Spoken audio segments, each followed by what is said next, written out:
History reminds us what happens when this gets out of hand. Only follow what I say has led to disaster more times than we want to admit. Religious history includes moments when institutions preserved power by punishing dissent.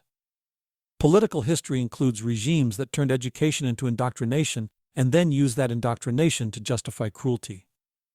Entire populations have been trained to accept slogans in place of thought, and once that happens, ordinary people can be pushed into extraordinary harm.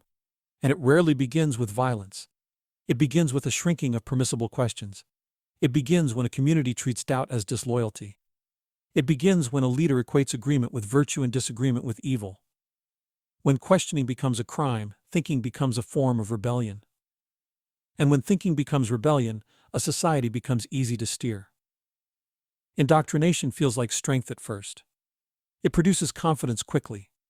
It gives people a script and tells them who they are.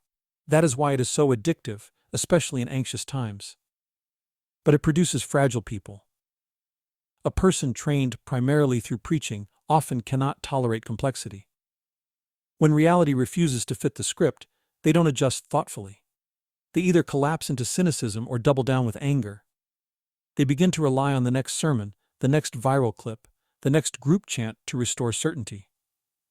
In that condition, the mind stops being a tool for discovery and becomes a tool for defense.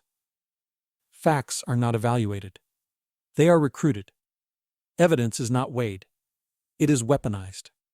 And that is how smart people become irrational, not because they lack intelligence, but because they have not been trained to use their intelligence freely. So what does that look like in real life right now? You can see it clearly in our institutions.